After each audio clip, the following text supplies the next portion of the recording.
जय हिंद. नमस्ते विद्यार्थी आणि प्राध्यापक मित्रांनो. मिस्टर अक्षय बळे SPPU एक्झाम अपडेट या यूट्यूब चॅनलमध्ये आपणा सर्वजणांचं स्वागत आहे.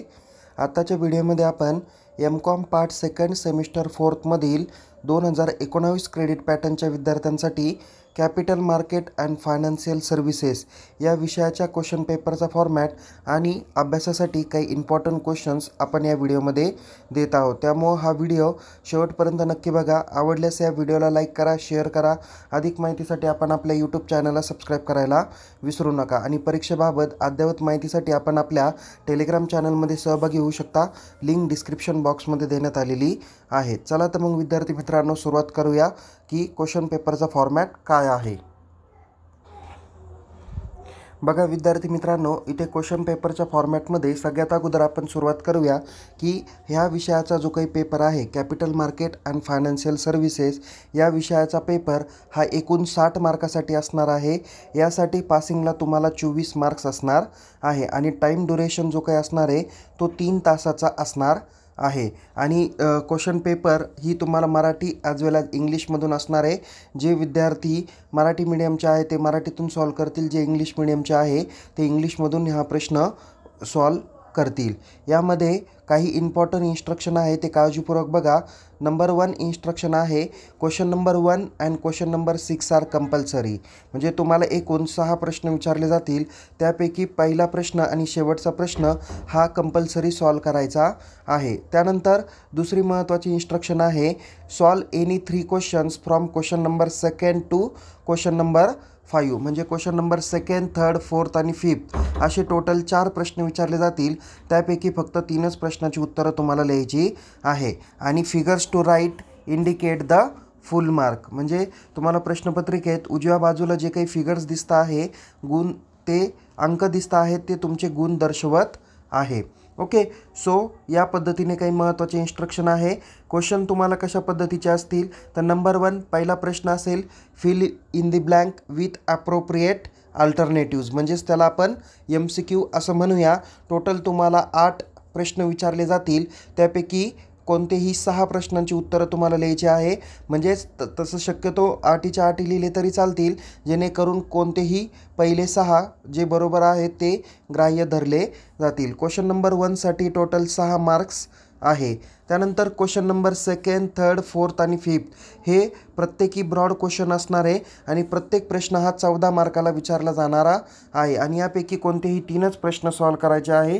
म्हणजे 14 त्रिक 42 मार्कासाठी question number 2 to question number 5 मधले कोणतेही 3 प्रश्न सोडवायचे आहेत. आणि क्वेश्चन नंबर 6 हा राईट शॉर्ट नोट्स असणार आहे, ज्यामध्ये तुम्हाला 4 शॉर्ट नोट्स दिले जातील. त्यापैकी कोणत्याही 2 शॉर्ट नोट्स लिहायच्या आहे. एका शॉर्ट नोट्सला 6 मार्क आहे. 2 इंची उत्तर लिहिली तर 12 मार्क्स तुम्हाला भेटतील. म्हणजे बघा, क्वेश्चन नंबर 1ला 6 मार्क्स, क्वेश्चन नंबर 2 ते क्वेश्चन नंबर 5 यासाठी तुम्हाला 42 मार्क्स आणि क्वेश्चन नंबर 6ला तुम्हाला 12 मार्क. आता बघा, 42 आणि 6 होतात 48 आणि 48 आणि 12 होतात 60 मार्क. अशा पद्धतीने क्वेश्चन पेपरचा फॉर्मॅट असणार आहे. आता आपण इम्पॉर्टंट क्वेश्चन्स बघूया. सगळ्यात प्रथम काही ब्रॉड क्वेश्चन्स या ठिकाणी बघणार आहोत. ओके, सो या ठिकाणी तुम्हाला पहिला महत्त्वाचा ब्रॉड क्वेश्चन्स दिलेला आहे, तो म्हणजे define the term of capital market, explain its features and functions in details. बघा, हा प्रश्न डेफिनेटली आहे. कधी कधी फीचर्सला तुम्हाला कॅरेक्टरिस्टिक्स असं देखील नामांकन केलं जातं. म्हणजे भांडवली बाजाराची संकल्पना स्पष्ट करा आणि भांडवल बाजाराची वैशिष्ट्ये आणि कार्य विशद करा. किंवा हाच प्रश्न दुसऱ्या अंगाने विचारला जातो, तो म्हणजे what is capital market, explain the structure and characteristics of A capital market. म्हणजेच थोडक्यात भांडवल बाजार म्हणजे काय आणि भांडवल बाजाराची संरचना आणि वैशिष्ट्ये स्पष्ट करा. तिसरा, ह्या दोघांपैकी जर का नाही प्रश्न विचारला तर तिसरा महत्त्वाचा प्रश्न आहे, तो म्हणजे define the term of capital market, explain in details various instruments used in capital market. म्हणजे जी काही भांडवल बाजाराची संकल्पना आहे ती आपल्याला स्पष्ट करायची आहे आणि भांडवल बाजारात वापरली जाणारी विविध साधने जी आहेत ती आपल्याला सविस्तर स्पष्ट करायची आहेत. बघा, या पद्धतीने चॅप्टर नंबर 1वर आधारित हे महत्त्वाचे प्रश्न आहे. म्हणजेच कॅपिटल मार्केटचं तुम्हाला इंट्रोडक्शन, मिनिंग, डेफिनेशन तुम्हाला पाठ करायचे आहे.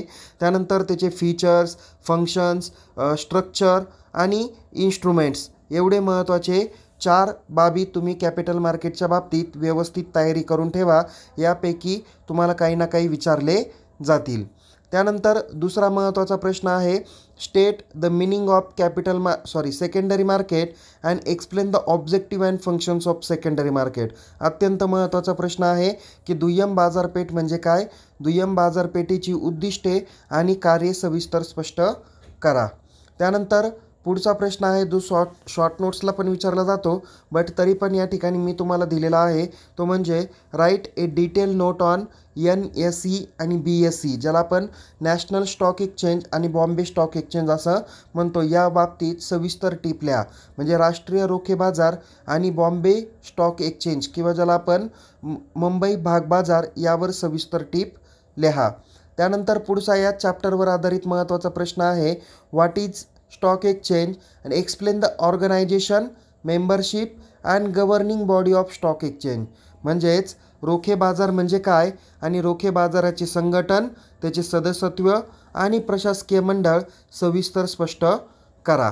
ओके, मला नाही वाटत की हे वरीलपैकी 2 प्रश्न विचारले जातील, बट सेकंडरी मार्केट, त्याची फंक्शन्स आणि त्याचे ऑब्जेक्टिव्ह आणि स्टॉक एक्सचेंज आणि explain in details functions of stock exchange, हे 2 महत्त्वाचे प्रश्न तुम्ही चॅप्टर नंबर 2वर व्यवस्थित करून ठेवा. म्हणजे रोखे बाजार म्हणजे काय आणि रोखे बाजाराची कार्य सविस्तर स्पष्ट करा. ओके, म्हणजे सेकंडरी मार्केट आणि स्टॉक एक्सचेंज या बाबतीतले दोघांचेही फंक्शन्स तुम्ही व्यवस्थित करून ठेवा.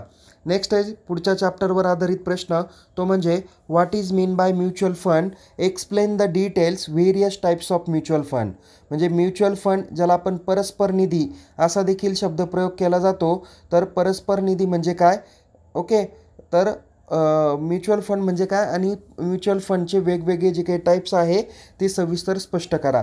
या ठिकाणी तुम्ही म्युच्युअल फंडचे इंट्रोडक्शन, मिनिंग, डेफिनेशन द्या. जे काही तुम्ही टाईप्स दाखवणार आहे ते ग्राफच्या माध्यमातून दाखवा, चार्टच्या माध्यमातून दाखवा, जेणेकरून इथे तुम्हाला जास्तीत जास्त मार्क्स हे भेटून जातील. पुढचा प्रश्न आहे, what is financial services, explain the various types of mutual fund in India. प्रश्न सेम आहे, फक्त फायनान्शियल सर्व्हिसेसबाबत तुम्हाला इथे त्याची प्रस्तावना किंवा वित्तीय सेवा म्हणजे काय आणि भारतातील परस्पर सहाय्य निधीचे म्हणजेच म्युच्युअल फंडचे विविध प्रकार स्पष्ट करायला सांगितलेले आहेत. नेक्स्ट आहे, define the term of credit rating, explain the need of credit rating and various credit rating agency in India.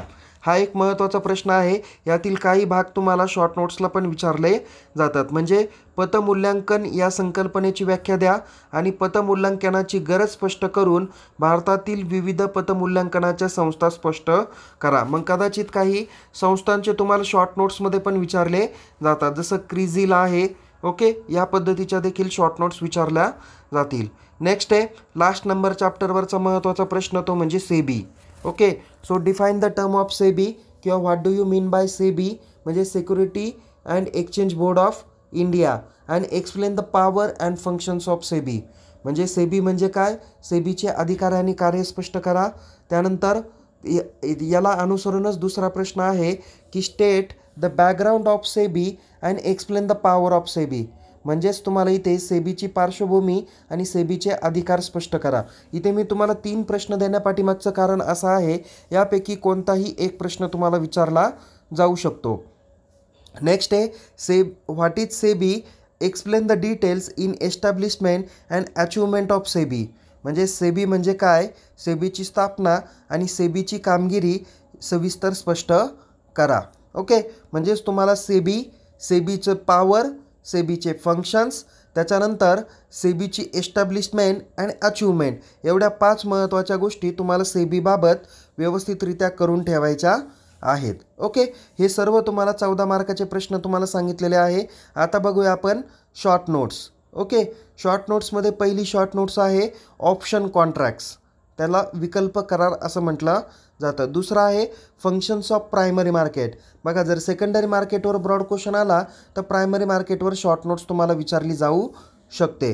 त्यानंतर तिसरा आहे पोर्टफोलिओ मॅनेजमेंट, महत्त्वाची शॉर्ट नोट्स आहे, ज्याला आपण रोखे संग्रह व्यवस्थापन असं म्हणत असतो. नेक्स्ट आहे background of establishment of SEBI.